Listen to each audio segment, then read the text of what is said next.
Hello and welcome to our video guide on citing ebooks in MLA style from the Los Angeles Southwest College Library. Let's start by looking at an ebook. This ebook was found inside one of our research databases from our library. When you find an ebook, make sure that you scroll through the content and review the pages. You're looking for information that supports your research. Once you find an idea or a concept or a fact that will support your research, take a look at the page number. You're going to need that page number when you incorporate an idea from this book into your essay.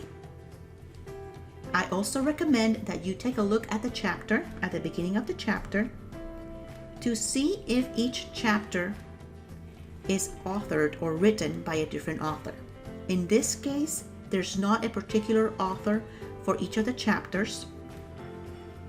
If you do encounter an ebook that has different authors for different chapters, then we will have to take a different citation approach.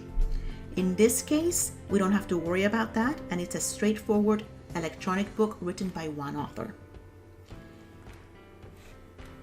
In order to find the elements that you're going to need for your citation, you have to go to the title page. From the title page, you're going to identify different elements. Identify the author first. Then identify the title and the subtitle of the book. Next, you're going to identify the publisher or the publishing company. Next, you need to identify the copyright date or date of publication.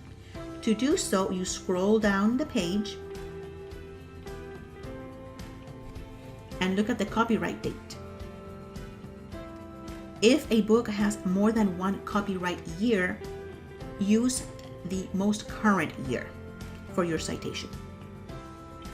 We are missing two other items that relate to an ebook, which are the title of the database and the permanent link to the ebook. You can find this information by using the Citation Tools. In this particular resource, the citation tool is located in the menu on the top bar. Let's click on Cite.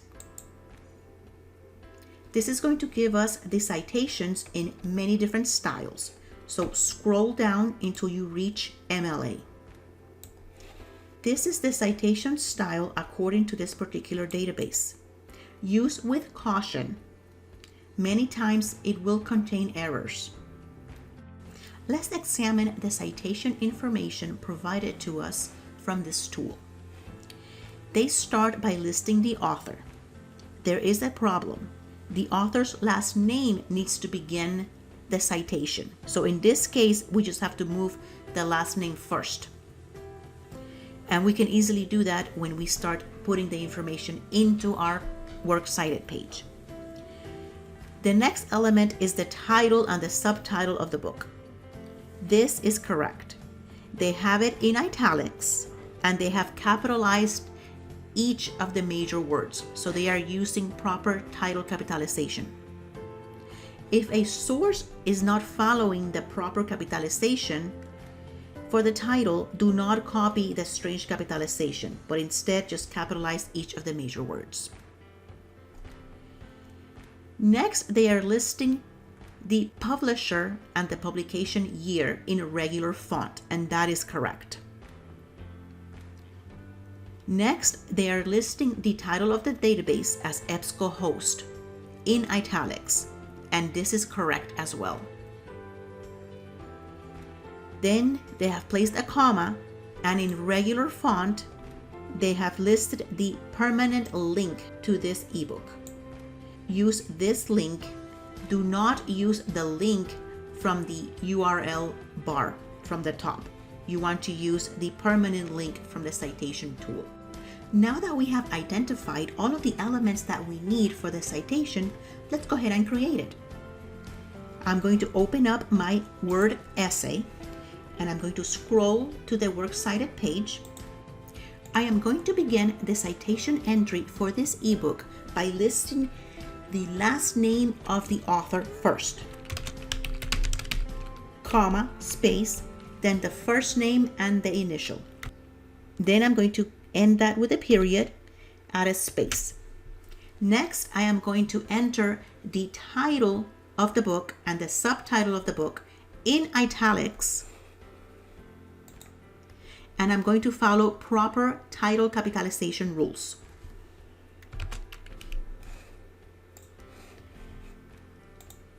I'm going to turn off the italics function and add a period and a space. Next, I am going to enter the publisher of the book. Add a comma, space. Next, I am going to enter the year of publication, and I'm going to add a period and a space. Next, in italics, I am going to add the title of the database.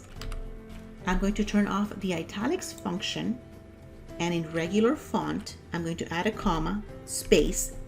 Next, I am going to access the ebook again, and I'm going to copy the permanent link. I do so by highlighting the permanent link, right click, click on copy, go back to your Word document, and right click and select the merge formatting option and end that with a period. Next, I need to make sure that this is using the proper hanging indentation format. So I'm going to highlight my citation, and in the home menu, I am going to select the paragraph setting options.